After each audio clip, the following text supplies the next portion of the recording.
Salut à tous, aujourd'hui je vous propose un petit comparatif de trois montres que j'ai sous la main depuis un certain temps. Donc ici la première c'est la Hamilton Khaki Pilot Pioneer Mechanical, une montre qui est une réédition d'un modèle militaire des années 70. À ses côtés j'ai cette Serica 4512, donc la micro-marque établie à Paris, qui est aussi un modèle néo-vintage tool watch relativement élégant. Avec une inspiration militaire également. Et la troisième que j'ai sous la main ici, qui est donc la Zin 556, une montre qui est plutôt inspirée des instruments de bord qu'on va retrouver dans l'aviation. Donc trois montres qui peuvent paraître relativement semblables, mais qui sont très différentes quand on regarde un petit peu dans le détail. Mon idée, c'est pas vraiment de faire un classement ici pour savoir laquelle est la meilleure des trois. Mais plutôt d'essayer de distinguer les particularités de chaque modèle. Je vous propose d'ailleurs de me laisser en commentaire laquelle vous préférez, ou si vous en possédez une, pourquoi vous l'avez achetée. Donc c'est des tool watch qui vont se porter dans toutes les situations, des montres faciles à vivre de tous les jours. Trois gammes de prix ici aussi, donc c'est pas exactement un comparatif sur des montres qui sont dans la même gamme de prix. Donc ça sera aussi une raison pour laquelle on ne va pas essayer de les classer. On commence ici celle qui est la moins chère, qui est donc la Serica à 690 €. Ensuite, on monte un petit peu en gamme avec cette Hamilton qui est donc 895 € sur le bracelet NATO ici au prix catalogue, mais une montre qu'on pourra trouver à environ 600 $ hors taxe sur le marché gris. Et le modèle le plus cher qui est donc ici la Zin 556 que j'ai trouvé à 1040 € sur le site Okara qui est assez connu des amateurs de l'horlogerie francophone. En termes de dimension, la Zin ici est à 38,5 mm de diamètre. Je vous montre des petits portés au poignet en même temps que je décris un petit peu ses dimensions. 45 mm longueur corne à corne, 11 mm d'épaisseur et un bracelet de 20 mm.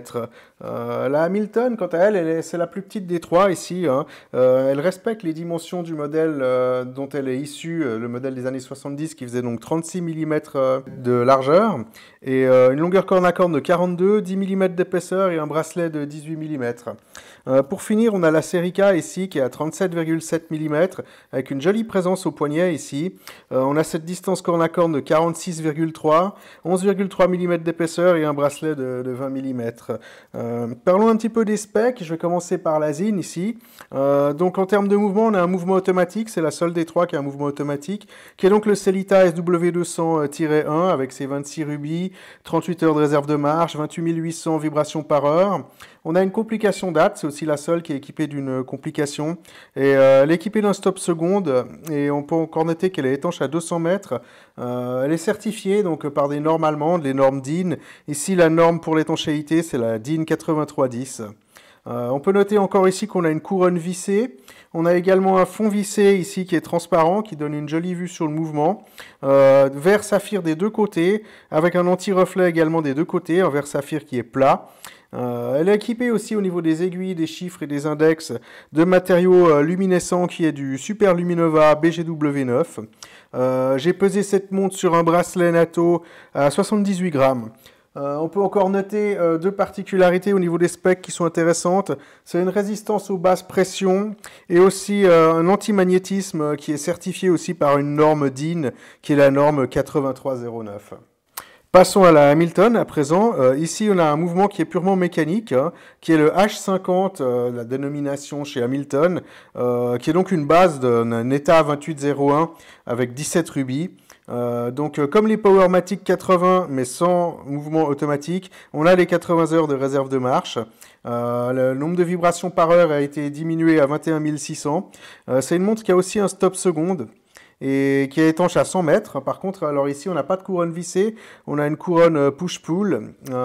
Sur le dos, on peut remarquer qu'on a ce fond ici qui a une forme très particulière, un peu en forme de coussin, avec ces 4 vis qui sont dans les coins et les inscriptions qui sont sur le fond. En termes de vitres, ici, on a encore un verre minéral domé, un choix qui est plutôt discutable, dont on pourra d'ailleurs discuter un petit peu dans quelques instants. En termes de matériaux luminescents, ici, on a ces index et ces aiguilles qui sont équipés de Super Luminova. J'imagine que c'est du C3, mais j'en suis pas complètement sûr non plus. 57 grammes aussi au poids total pesé sur ce NATO. Passons à la série K maintenant. Ici aussi un mouvement mécanique, c'est le STP1-11. Première fois que j'ai un mouvement STP sur une montre que je possède. Donc c'est un clone d'un état 2824-2 avec 26 rubis. Chose intéressante, il a plus de réserve de marche qu'un Cellita par exemple avec 44 heures. Il bat aussi à 28 800 vibrations par heure. Il est équipé d'un stop seconde et il a encore un élément qui est intéressant, c'est cette bride coulissante. C'est-à-dire que, étant donné que c'est un mouvement mécanique, on va pouvoir le remonter et une fois que le mouvement sera intégralement remonté, le ressort qui est dans le barillet va tourner sur lui-même et on ne pourra pas trop remonter cette montre comme la plupart des montres mécaniques et risquer de briser le ressort qui est dans le barillet. Donc ici, un élément intéressant sur ce mouvement. En termes d'étanchéité, ici, on est étanche à 200 mètres. On a donc cette couronne vissée, dont on va discuter aussi un petit peu. On a également un fond vissé ici. On peut encore noter que la vitre, c'est un saphir double dôme avec un anti-reflet. Et ici, ces index ici et les aiguilles sont équipés aussi en Super Luminova. J'imagine que c'est du C3, mais j'en suis pas sûr non plus. Je l'ai aussi pesé cette montre à 68 grammes sur un bracelet cuir. Essayons de parcourir ensemble les différents éléments de chaque modèle pour mieux distinguer leurs particularités. Tout d'abord, je vais faire une tentative de définition un peu générale de chaque modèle. Commençons par la Hamilton, par exemple. C'est une réédition fidèle, esthétiquement parlant, hein, du modèle W10 qui a été produit de 73 à 76. C'est donc une montre militaire qui était originalement produite pour le ministère de la Défense britannique et qui était destinée principalement à des pilotes. On retrouve des éléments de design qui font une montre de type Field Watch, une montre militaire, telle qu'un cadran mat, cette boîte qui est intégralement brossée pour éviter les reflets, ces chiffres arabes avec ce triangle à midi et du matériau luminescent. Ensuite, en ce qui concerne la ZIN, ici, on a affaire plus à une montre inspirée des instruments de bord d'aviation. C'est pas vraiment une field watch à proprement parler. Elle tend plus vers une montre de pilote, peut-être, mais on retrouve la sobriété souvent présente dans l'horlogerie allemande et une lisibilité excellente, qui est liée à la pureté de son cadran, avec cet aspect un peu monochrome, et aussi la simplicité de son design. Alors, passons à la série K 4512, qui est plus, à mon avis, c'est pour moi une opinion, un mix d'éléments qu'on va retrouver sur des montres vintage classiques. Le cadran, lui, se rapporte d'une field watch assez classique, avec ses deux échelles, donc une échelle 12 heures et à l'intérieur une échelle plus petite sur 24 heures. Et on retrouve des éléments classiques des montres militaires, comme par exemple ce chemin de fer qu'on va retrouver à l'extérieur du cadran.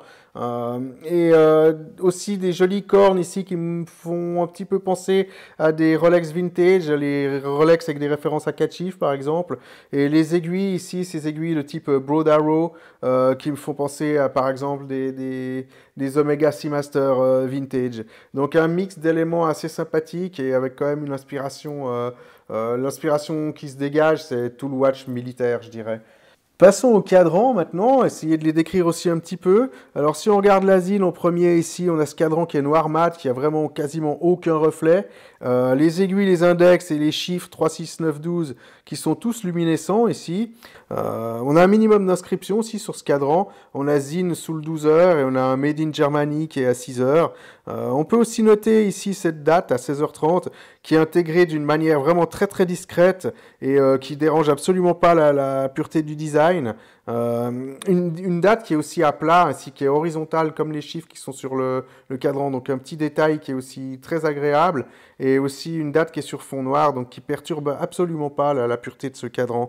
On a encore ces aiguilles de type glaive, dont la base est noire et le bout est blanc, et donc aussi là une pureté esthétique qui est assez poussée. Passons à la Hamilton maintenant. Ici, on a aussi un cadran noir mat, mais il est un petit peu plus texturé, un petit peu plus granuleux que ce qu'on trouvera sur la ZIN. Il y a aussi très peu de reflets au niveau de ce cadran, comme toute bonne montre militaire qui se respecte. Ici, on a une échelle 12 heures en chiffre arabe, avec ce triangle à midi. On a aussi ce chemin de fer à l'extérieur, qu'on retrouve très souvent sur les montres militaires. Les index et les aiguilles sont luminescents. On a ce matériau luminescent avec un effet de fausse patine qui plaira à certains et qui plaira probablement moins à d'autres, hein, ça c'est très subjectif. Peu d'inscriptions aussi sur ce cadran. Hamilton à 12 heures et Mechanical au-dessus du 6 et un Swiss Made à 6 heures. Ici, on a des aiguilles de type glaive pour l'aiguille des heures et une aiguille de type crayon pour les minutes. Passons maintenant à la série K. Alors ici, on a un cadran qui est noir brillant, hein. Plus de reflets que sur les deux autres. C'est un cadran qui est décrit émaillé dans la description de la montre sur Internet, que j'ai eu beaucoup plus de peine à filmer aussi. C'est vrai que c'est difficile d'avoir un bon rendu quand on filme ce cadran, il y a beaucoup de reflets. On a une double échelle, donc comme je l'ai déjà dit, 12 heures, 24 heures. Les plots luminescents qui sont ronds, sauf à 3 heures, 6 heures et 9 heures, où là, ils sont rectangles. Et à midi, on a encore ce petit rectangle avec ces deux points de part et d'autre, qui est assez typique de certaines montres qu'on retrouve par exemple sur des Omega Speedmaster. Encore moins d'inscriptions que sur les deux autres montres, je trouve que c'est assez réussi d'ailleurs à ce niveau-là. Pas de marque, hein. Juste le Serica suisse qui est à 6 heures en tout petit, cerné de deux petits L en rappel des T qu'on trouvait à l'époque qui indiquaient la présence de tritium sur les cadrans. Et ici on a donc des L qui indiquent la présence de Superluminova. Donc ici on a des aiguilles de type Broad Arrow, hein. En général les aiguilles Broad Arrow c'est une aiguille en forme de flèche pour l'aiguille des heures et une aiguille dauphine pour les minutes. Je vous propose de faire un petit tour en vision nocturne ici, histoire de voir un petit peu quelles sont les valeurs, les quantités de matériaux luminescents qu'on retrouve sur ces montres et comment elles se débrouillent en vision nocturne. Passons maintenant au boîtier. Je vous propose de commencer par la Zine, hein, avec cette finition entièrement satinée. Une très jolie finition qui va peut-être justifier un petit peu le prix supérieur de la Zine par rapport aux autres, en partie. Ici, on a une couronne signée de 6,2 mm de diamètre qui est vissée. On a des gardes aussi pour la couronne. C'est la seule des trois qui a des gardes, hein. Une boîte qui est très élégante avec ses fines cornes. Des cornes qui sont percées, ce qui nous facilitera la vie quand on a envie de jouer avec des bracelets, hein. On a aussi ce fond transparent avec une très jolie vue sur ce mouvement qui est joliment décoré, qui a une belle finition. Saphir donc des deux côtés, comme je l'ai déjà dit, avec un anti-reflet également des deux côtés. Passons à la Hamilton avec sa finition qui est également entièrement brossée, sauf au dos, autour du fond qui est vissé, on a une partie qui est polie au dos. Le style est assez 70s ici, hein, une forme qui se rapproche un peu d'un coussin, de tonneau. On peut noter ici aussi que c'est la plus petite des trois et la taille donc originale qui correspond au modèle original dont elle est inspirée. Pas de lunettes ici, ça c'est aussi quelque chose d'assez particulier. Et on a donc ce verre qui est assez proéminent ici, ce verre minéral. On n'a pas de corne percée non plus, ce qui est peut-être un petit peu regrettable. Donc ce fond en forme de coussin aussi qui est très particulier, hein. On a aussi une couronne qui est assez petite ici. Donc une couronne push-pull de 5,5 mm de diamètre. Passons à la série K maintenant. Donc une finition qui est quasiment entièrement brossée, excepté ce chanfrein ici de la lunette qu'on trouve tout autour. Une jolie présence au poignet pour sa taille, hein. Ça c'est quelque chose qui est assez remarquable. On a aussi cette couronne oversize à 7,5 mm de diamètre qui n'est pas signée. Et donc qui participe aussi à la présence de la montre, je trouve, cette grosse couronne, hein, ici. Donc c'est une couronne vissée, hein, toujours ce choix discutable, hein. Pourquoi avoir une couronne vissée alors qu'on a un mouvement mécanique qu'il faudra probablement remonter au quotidien, donc il faudra chaque jour visser, dévisser la couronne, ce qui va aussi induire un petit peu plus d'usure sur certaines pièces.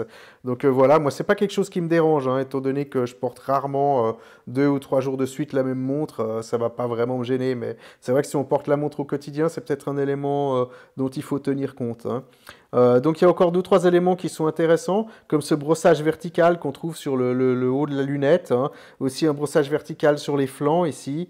On a aussi ces jolies cornes ici qui sont percées également, donc ce qui facilitera le changement des bracelets.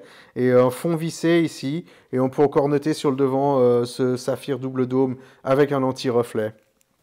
Parlons un petit peu des bracelets rapidement, hein. Maintenant, la Zine ici, elle est sur bracelet cuir. On peut aussi l'acheter sur bracelet acier. Un cuir embossé ici, d'une jolie qualité, avec cette couture blanche sur les bords qui m'évoque un petit peu les bracelets qu'on retrouve sur les Breitling Navitimer, par exemple. Une boucle signée ici qui est gravée et qui est satinée pour bien aller aussi avec le finish de la boîte. On a un rétrécissement, donc ici on part à 20 mm et on finit à 18 mm au niveau de la boucle. La Hamilton, quant à elle, elle est sur ce natto gris. On peut aussi l'acheter sur un natto en cuir. Un natto gris de qualité supérieure, hein, 18 mm de largeur. Il a une jolie boucle signée aussi. On peut remarquer que les gardes et la boucle ont aussi une finition satinée. Et ce bracelet, il est très souple, il est assez agréable à porter. Et on peut encore noter qu'il a ses renforts en cuir au niveau des trous et au niveau du bout ici. Donc quelque chose qui permettra qu'il s'effiloche un peu moins rapidement qu'un natto standard qu'on trouverait pour pas cher sur Internet. Passons à la série K ici, avec ce bracelet très particulier, un bracelet de type bon clip, donc un design qui date des années 30, très fin, très original, que je ne trouve pas toujours très facile à fermer, mais par contre très très confortable et léger, et vraiment un bracelet très original qui participe au charme de cette montre. Les trois montres ont un design qui est très sobre, hein, qui vont permettre de bien s'amuser avec les bracelets. On pourra facilement leur faire passer beaucoup de bracelets. Pas mal de versatilité sur ces trois montres au niveau des bracelets, hein. Parlons un petit peu des mouvements maintenant. Alors en termes de fiabilité et de qualité de fabrication, on ne devrait pas avoir de mauvaises surprises. C'est la première fois que j'ai un STP dans les mains, donc pour moi ça va être difficile de donner un avis crédible. Mais ce qu'il faut savoir, c'est que ces trois mouvements, ils sont tous basés ou sont des clones de l'ETA 2824, voire de l'ETA 2801. Et donc pas vraiment de doute, étant donné que c'est quand même un mouvement qui est très très éprouvé, hein. Je vais essayer de parcourir les trois mouvements pour voir s'il y a des petits avantages sur les uns et les autres, hein. Donc en termes de mouvement pour la Zine, pour moi l'avantage principal ici c'est cette finition. C'est vraiment un mouvement qui est beau à regarder. On a toutes ces vis bleuies par traitement thermique, cette masse oscillante dorée ici, et un très joli finish sur le mouvement. Il est aussi doux et agréable à remonter. Et on a la régulation Zine qui est réputée très très bonne, hein. Donc c'est aussi un mouvement qui bat à 28 800. Est-ce qu'on préfère un mouvement low beat ou high beat? Personnellement, je préfère le high beat. Et dans les points négatifs, c'est vrai que dans les trois montres, c'est celle qui a la réserve de marche la plus faible. Donc j'ai mesuré cette montre dans toutes les positions du COSC, hein, donc la certification chronomètre, pour voir ce que ça donnait. Donc à plat, cette montre elle est à 0. Et dans les 5 positions, la variation totale qu'on a, elle se situe à 3 secondes. Parlons un petit peu de la Hamilton maintenant. Alors son gros avantage, c'est bien sûr ses 80 heures de réserve de marche. La base ETA 2801 qui est une base éprouvée, hein. Par contre, moi, il y a un point qui me dérange, hein, c'est comme pour toutes les Powermatic, c'est ce problème de régulation. Si vous êtes un petit peu passionné d'horlogerie puis que vous aimez bien démonter les montres, essayer de les réguler, ça, c'est pas quelque chose qu'on va pouvoir toucher. Si on veut pouvoir réguler ce balancier, il faut impérativement le démonter. Il faut avoir un outillage spécifique, j'imagine, pour tenir ce balancier comme il faut. Il y a des vis qu'il faut directement visser sur le balancier. Donc, c'est pas quelque chose qui est à la portée de n'importe quel amateur, hein. Et c'est aussi une montre low beat à 21 600. Alors ça, on aime ou on n'aime pas. Personnellement, j'aime bien les mouvements d'aiguille des secondes le plus fluide possible. Donc le 21 600, c'est pas quelque chose qui m'intéresse vraiment. Mais c'est vrai que grâce à ça, on peut avoir une réserve de marche prolongée et une usure qui est moindre qu'un mouvement qui va battre plus vite. Aussi un problème que j'ai sur cette montre, alors je l'ai acheté d'occasion, donc je peux pas dire si elle a reçu des chocs ou quoi que ce soit, c'est que j'ai une bit error qui est environ à 5 millisecondes, donc c'est une valeur qui est hors des cotes normales d'une montre qui est en bon état. Maintenant, est-ce qu'elle a reçu un choc, est-ce qu'elle a eu un problème? On peut pas dire que la Hamilton, quand elle sort du magasin, elle aura une bit error aussi élevée. Donc bit error en français, c'est erreur de battement, hein, si je dis pas de bêtises. Donc en termes de mesure, à plat, elle est à plus de secondes par jour, et la variation totale sur les 5 positions, elle est de 5 secondes. Donc aussi des valeurs qui sont excellentes, hein, des valeurs qui sont dans le COSC, hein. La série K, finalement, qui a une réserve de marche intermédiaire, 44 heures ici. Également une excellente régulation, un mouvement que le vendeur de la marque m'a dit était élaboré, donc qui devrait être régulé sur plusieurs positions. c'est ce qui définit un mouvement élaboré en général, et qui aurait des finitions aussi. Alors j'ai pas voulu ouvrir la montre, étant donné que c'est une montre avec laquelle j'ai l'intention de faire des activités, éventuellement aller dans l'eau, donc je voulais pas prendre le risque de mettre en danger l'étanchéité de cette montre, hein. Maintenant, je dirais, c'est pas forcément un point négatif, mais c'est une interrogation, c'est le STP, hein. J'ai regardé un peu sur les forums, sa réputation est très bonne, mais c'est vrai qu'on a moins d'expérience avec les mouvements STP qu'avec les Sellita ou les ETA. En termes de mesure, on est à plus de secondes à plat par jour, et la variation totale de la montre, 4 secondes. Dans les différentes positions. Donc 3 secondes la Zine, 4 secondes la Serica, 5 secondes la Hamilton, des valeurs qui sont vraiment excellentes pour les trois montres, hein. Au moment de faire un choix, si on hésite entre ces trois montres, il y a plusieurs éléments qui peuvent faire pencher la balance vers l'une ou l'autre de ces montres, hein. Je dirais en premier la taille et la présence au poignet, qui sont assez différentes entre ces trois modèles. Le design général, hein, quelque chose qui est complètement subjectif et propre à chacun, hein. On a aussi une gamme de prix, ça varie, donc entre environ 700 € jusqu'à 1040 €. Si la sobriété du design et la lisibilité sont prioritaires pour vous, on se dirigera probablement vers la Zine, hein. Si l'aspect historique, le côté réédition d'une montre militaire des années 70 vous touche, et que vous aimez plutôt les tailles contenues, là, ça sera plutôt la Hamilton. Ensuite, il y a des gens qui aiment beaucoup les micro-marques, hein. Donc la Serica est une micro-marque qui propose aussi un rapport qualité-prix qui, à mon sens, est vraiment très intéressant. C'est souvent le cas avec les micro-marques, même si ce n'est pas toujours le cas. Ça peut être une des raisons pour laquelle on se dirige vers cette montre. C'est aussi une montre de conception française, avec une belle qualité. Ça peut être aussi un point qui nous dirige vers la Serica. C'est vrai qu'ici, on a quand même trois montres en termes de production qui sont très distinctes, avec une montre allemande, hein, souvent réputée pour leur excellent rapport qualité-prix, une micro-marque et une montre d'entrée de gamme du Swatch Group, donc la Hamilton. Et c'est vrai que ces trois marques sont souvent citées comme des bons rapports qualité-prix, hein. Donc voilà, après, est-ce qu'on préfère une inspiration vintage, une inspiration field watch militaire ou plutôt une inspiration instrument de bord de l'aviation? Il y a aussi ces specs et ces certifications DIN qu'on retrouve sur la Zine qui peuvent justifier un petit peu le coût plus élevé de la Zine. Ensuite, je dirais, il y a encore cet aspect couronne vissée, hein. Donc la Hamilton n'a pas de couronne vissée, mais avec son mouvement mécanique, c'est peut-être une manière de le justifier. La Zine, donc, avec sa couronne vissée et son mouvement automatique. Et cette Serica qui se situe entre les deux, donc avec cette micro-polémique qu'on trouve sur Internet par rapport au fait qu'il y a une couronne vissée et qu'un mouvement mécanique, hein. Donc après, c'est vrai que si on préfère un mouvement manuel aussi, on n'ira pas forcément vers la Zine, hein. Et après, je dirais, le dernier élément, c'est encore le verre ici, hein. Est-ce qu'on préfère un saphir ou un minéral? Alors, je connais personne qui préfère un verre minéral en général, hein. Pour ma part, j'aurais vu cette Hamilton avec un verre acrylique en plastique qui aurait mieux correspondu aussi à l'esprit réédition de cette montre des années 70. Le verre minéral, bon, ben, il va moins facilement se rayer qu'un verre acrylique, mais par contre, une fois qu'il est rayé, ben, on aura beaucoup de peine à le revoir, hein. Alors qu'un acrylique, c'est très facile de le policher un petit coup et de lui redonner un aspect neuf. Donc voilà, moi j'en ai fini, j'espère que j'ai pas trop oublié d'éléments. Si vous avez des questions à propos d'une de ces trois montres, n'hésitez pas. Si vous avez aimé cette vidéo, ben, n'hésitez pas à mettre un like ou même à vous abonner à la chaîne, hein. Vous pourriez avoir du contenu qui pourrait vous intéresser par la suite. Je vous remercie de m'avoir suivi jusque-là, c'était long. Et je vous dis à bientôt. Ciao!